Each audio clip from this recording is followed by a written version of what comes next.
Apa makna pidato tentang kriteria pemimpin yang disampaikan Jokowi dan kemana arah dukungan relawan Jokowi terhadap bakal Capres 2024 nanti? Kita akan bahas dengan pakar komunikasi politik yang juga Direktur Eksekutif di Political Literacy, Gun Gun Haryanto. Kang Gun Gun, selamat malam. Selamat malam, Friska. Menarik kalau tadi mendengar pidato politik Jokowi di depan relawannya menjelaskan kriteria pemimpin yang dibutuhkan untuk Indonesia. Apa yang Kang Gun Gun baca, terlebih lagi disampaikan dengan nada suara, dengan tone, dengan intonasi yang lebih tinggi dibandingkan biasanya.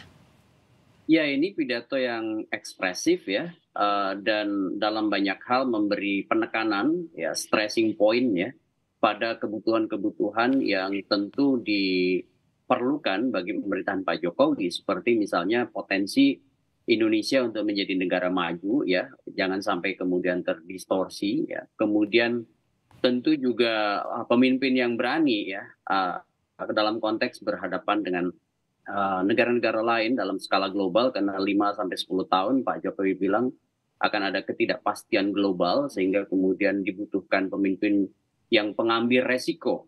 Nah, sebenarnya banyak sekali ulasan yang berulang yang sebenarnya kalau kita lihat ya, poin utamanya sebenarnya sama, Ya. yaitu soal bagaimana pentingnya membangun semacam kehati-hatian dalam memilih pemimpin. Ya. Nah, ini dalam konteks retorika politik ya, disampaikan oleh Pak Jokowi, selalu kemudian menekankan adanya ketidakpastian global dan Ya. butuh pemimpin pengambil resiko, kira-kira begitu ya. Nah, kalau isinya sudah pernah didengarkan baik dalam kegiatan sebagai presiden maupun saat ini, tapi tadi ada beberapa diksi yang disampaikan, misalnya jangan berpikir bahwa intinya presiden itu bukan hanya sekadar duduk, tanda tangan di istana, harus kerja keras begitu, harus bekerja untuk rakyat. Ini apa yang Kang Gun Gun baca? Dengan tadi nada yang tinggi pula yang disampaikan. Nah, itu diksi dan logikanya kan menopang argumen tadi yang disampaikan di awal. Tetapi sebenarnya ini bisa menjadi semacam basis, Friska, dari sebuah keinginan ya, Pak Jokowi untuk kemudian kalau saya lihat benang merah ya dari keseluruhan pidato itu soal keberlanjutan ya. Dari sekian banyak program, sekian banyak terobosan yang sudah dilakukan oleh Pak Jokowi. Jadi ini semacam basis lah. Ya. Secara normatif semua pasti setuju bahwa Indonesia memang punya potensi maju karena punya bonus demografi gitu. Itu normatif, semua orang pasti mengamini. Kemudian juga secara makro apa yang disampaikan Pak Jokowi soal ketidakpastian global itu memang realitas hari ini. Ya. Kemudian problem solving yang diperlukan dengan kehadiran pemimpin berani itu juga saya pikir diamini semua pihak ya kan. Nah, yang paling menarik adalah musra sebagai konteks begitu ya, dan kemudian munculnya nama-nama capres yang disebut tadi belakangan oleh aktor utama musra seperti Mas Budi gitu ya. Ada Ganjar Pranowo, ada Prabowo begitu ya.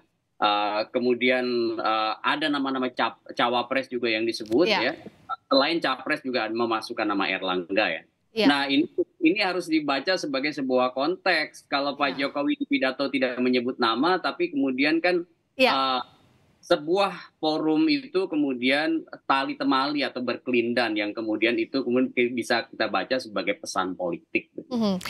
Bisakah dikatakan Kang Gun Gun di forum ini Presiden Jokowi sama sekali tidak mau menyebutkan nama capres, tapi membiarkan relawan yang menyampaikannya ke publik sebagai perwakilan dari Jokowi begitu? Iya, ini semacam strategi saja ya.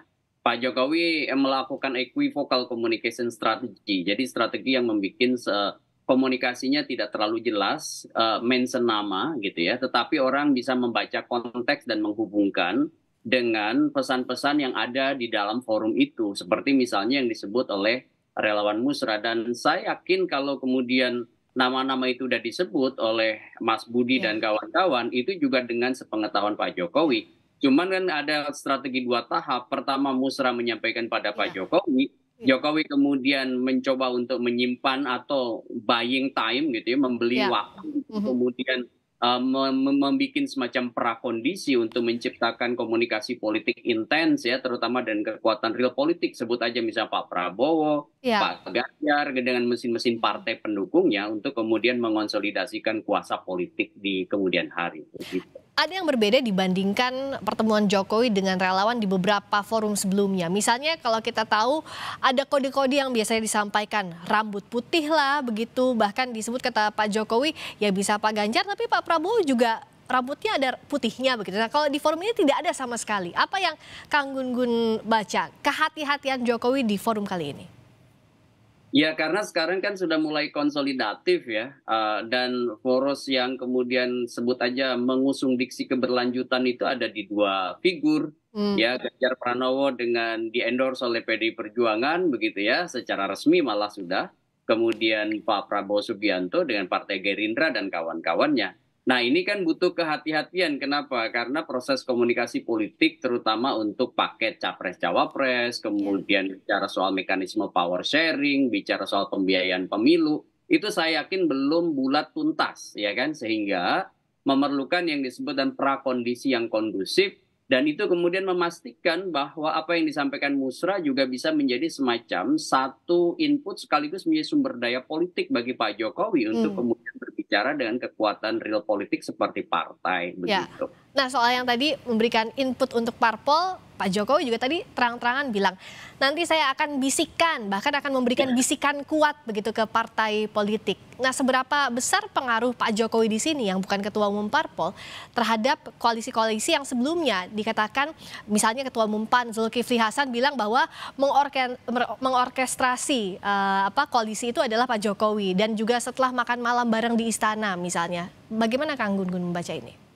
Ya, jelas ya dari ragam peristiwa politik ya, bahkan sejak Musra itu juga dilakukan di tahun lalu, ini kan berkelindan juga dengan aktivitas Pak Jokowi bertemu dengan partai-partai Ya. politik ya. Jadi saya melihat apa yang dilakukan oleh Pak Jokowi itu benang merahnya sebenarnya sudah terbaca ya, bahwa dia memang mengorkestrasi secara langsung maupun tidak ya. Ya. Contohnya misalnya aktivitas Pak Jokowi bertemu dengan kekuatan partai-partai yang ada di koalisi yang beliau pimpin, kecuali Partai Nasdem, ya kan? Dan itu kemudian secara demonstratif itu ditunjukkan ke khalayak, hanya belakangan kemudian Pak Jokowi sepertinya sedang mengerem ya pernyataan-pernyataan soal nama. Ya, nama itu antara Pak Ganjar ataupun misalnya orang akan melakukan politik asosiatif dengan Pak Prabowo,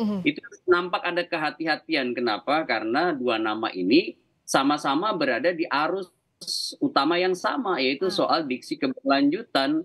Makanya kemudian sepertinya sedang melakukan semacam proses mengonsolidasikan kuasa politik di antara ragam kekuatan pengusung.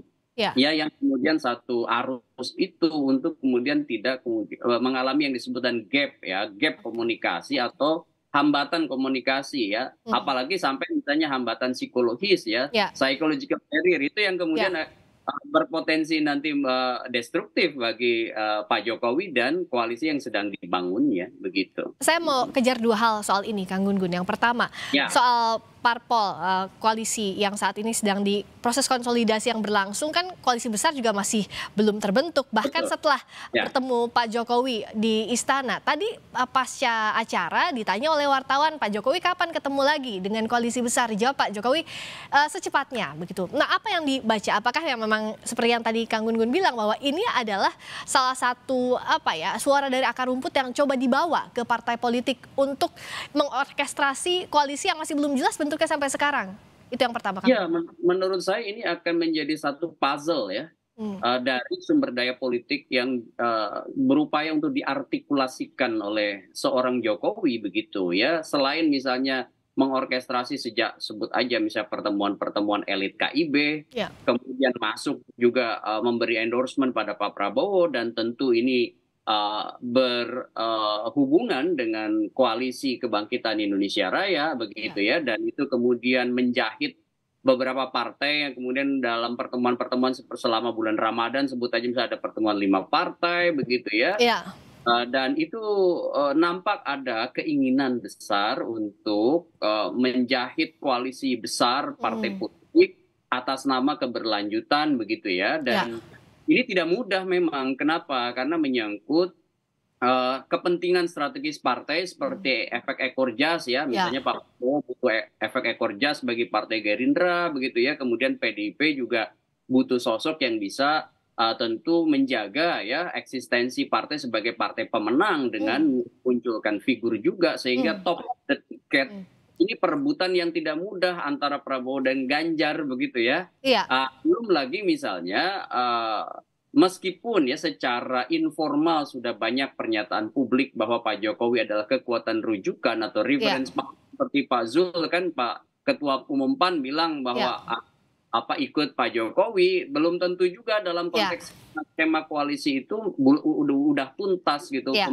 perbincangannya sehingga kemudian butuh prakondisi yang Hmm. kondusif untuk kemudian memastikan bahwa koalisi besar yang diinisiasi sejak lama oleh Pak Iya. Jokowi itu kemudian sampai Hmm. bisa terwujud begitu. Koalisi besar masih belum terjahit sampai sekarang. Yang kedua tadi poinnya soal mengerem kode di depan publik. Apakah bisa jadi ini menyusul juga kritik Pak JK misalnya yang bilang bahwa jangan terlibat terlalu dalam di politik praktis di Pilpres 2024 ini. Kang Gun membaca ke sana juga kah? Ya, menurut saya memang belakangan kan muncul kritik tajam ya soal Pak Jokowi kan menurut saya dalam sosok Pak Jokowi ini ada kapasitasnya sebagai kepala negara, kepala pemerintahan yang harus berdiri di atas semua golongan begitu. Dan kritik ini sepertinya kemudian apalagi setelah Pak JK melakukan kritik terbuka itu beresonansi. Mhm. Kemudian diamplifikasi juga oleh banyak kelompok, terutama misalnya di sosial media kita bisa dengarkan itu, kita bisa baca itu. Nah, itu menurut saya penting juga didengar oleh Pak Jokowi. Ya, Jadi memang peran-peran strategis sebagai presiden ya, kepala negara, kepala pemerintahan itu harus diperhatikan betul sehingga kemudian tidak muncul yang disebut dan konflik of interest ya, ya, konflik kepentingan apalagi misalnya ya. nanti bisa terbaca Oke. ada potensi-potensi abuse ya, abuse of power. Nah, itu Hmm. yang kita tidak inginkan Hmm. tentu ya. Oke, baik. Dan menarik juga kita tunggu bagaimana nanti kode-kode politik yang akan dilontarkan dan manuver apa lagi yang akan dijalankan pasca pertemuan ini. Terima kasih atas ulasannya. Pakar komunikasi politik yang juga Direktur Eksekutif The Political Literacy, Gun Gun Haryanto. Kang Gun Gun, selamat malam. Terima kasih. Selamat malam.